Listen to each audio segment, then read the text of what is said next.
Hi everyone, Zach here from WaysOutBack.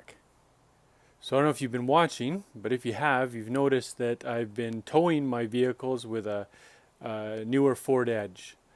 Well, it's just not working very well. It doesn't really get me into very good spots when I want to get off-road, and I'd like to get more off-road. So I bought a new tow vehicle. I bought an older Ford Ranger 4x4. So I firmly believe this is my third Ford Ranger I've had, and I firmly believe that Ford Ranger is probably the best bang for your buck. You can pick them up dirt cheap, parts all over the place, easy to find, easy to fix, and they can still get you different places, no problem. So I'm going to give you a little bit of a walk around with my truck and tell you what's wrong with it. There's a bunch of things wrong with it. That's why I got it so cheap. And also what we're going to do, what I'm going to fix, and what I plan to do for it in the future. So this is it. It's a 2002 Ford Ranger FX.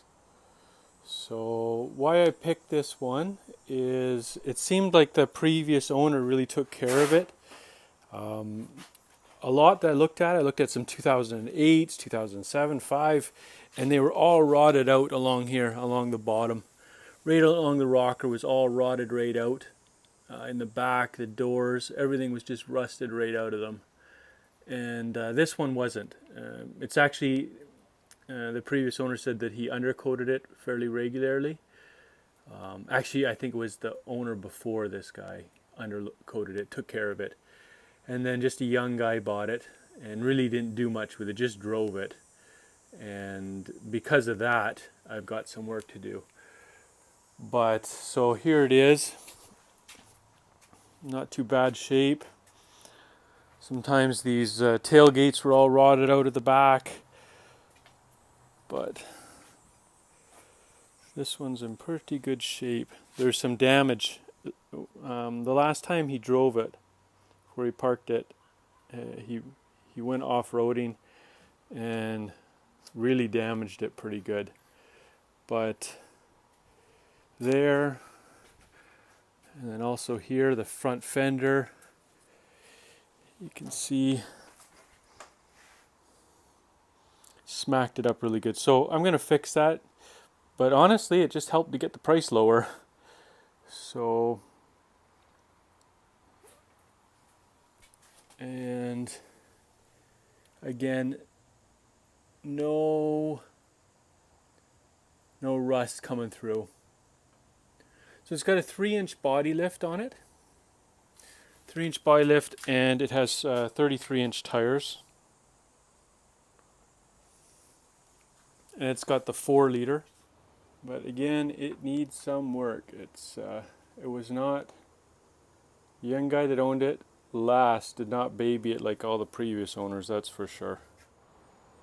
So why did I pick this truck? Well, for one thing, I like the fact that it was an FX4. In 2002, it meant that they had a higher gear ratio. In this one, it's actually got 410 gears already, which is going to be needed. It actually needs even higher gears with 33s, but it'll spin them.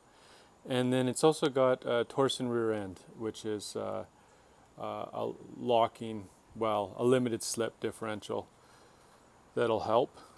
And then I'll decide whether I want to put a locker in the front. But the biggest thing for me was the lack of rust. So on the frame, same. On the body, there's hardly any rust at all. So that's something I didn't want to do. I didn't want to have to do body work, as much body work.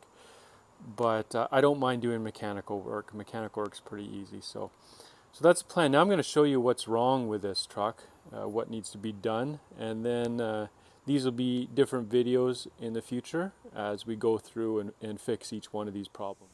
So first of all, the rear brakes. You can see the rivets. It's worn through. The rivets are touching the drum here now. So the rear brakes need to be done. The e-brake cables are seized. That's probably what helped to take out the rear brakes. The self-adjusters are seized. So we're going to replace all the hardware in here, replace the self-adjuster, replace the shoes, drum, and cables. These belt moldings here are rotted, rusted, and they're actually scratching up the window. They got pushed in so hard that they're scratching the window. So we're going to put new belt moldings on here. So I don't know if you can see this, it's kind of dark, but the shifter is broken. So this is actually a pretty common problem with these trucks. There's a tube in here, it's a shift tube that runs down.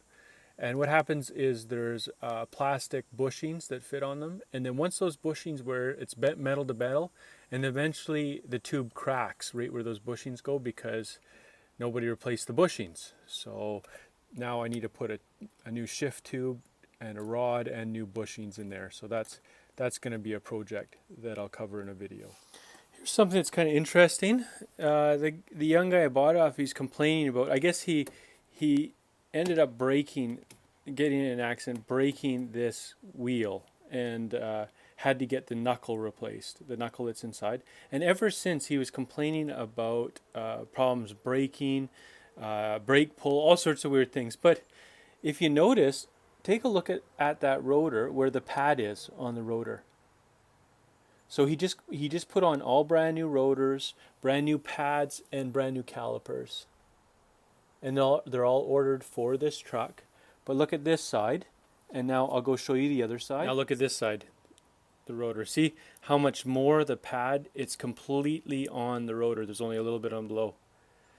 So it took me a little while to try and figure out what was going on here, whether he got the wrong bracket on there. Is it the wrong pads on the other side? How could you mismatch pads? You know, you buy them as a kit. Same with the rotors, same with the calipers, everything that he did. But you know what's interesting is the knuckle is a different size.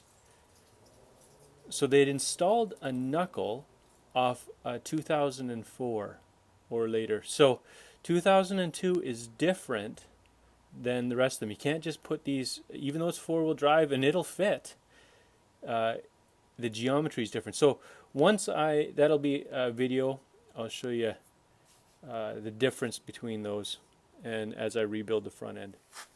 So here's a common problem on these trucks, especially when you put these big tires on them that they're never meant to have. The ball joints go on them. So notice this here. You can see the play there. So that'll be getting replaced. We'll be putting new ball joints in the front, in the top, and new ball joints in the bottom. And that should fix that up. Here's another problem.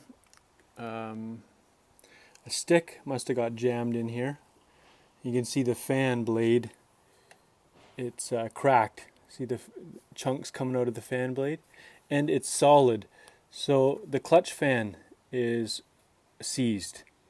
So it'll need a new clutch fan and a new plastic blade for that. So another problem that was happening is this rear window is leaking right around here, right around the edge here. And it's running down inside, it's making the interior, it smells wet, kind of like a moist dog. Anyways, I'm going to reseal this rear window. I'll show you how that's done.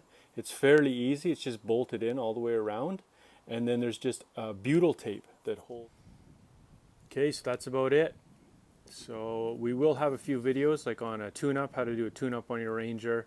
We will do one on some of the body work that we're going to do to fix up some of the damage that's been done. But I'll make sure to document as we go along. If you have a Ranger, please follow along. Or if you're just interested, subscribe and let me know as we go along whether you like the videos and different ideas too. If you have some ideas of what I should do to it. Once I get it up and running and driving and working as a good little tow vehicle for my trailer, then I'll worry about whether I want to put a front locker in it or whether I want to put a bush bumper up here on front, maybe a winch bumper, same on the back. But we'll get it up and running first and then we'll worry about that. So please follow along.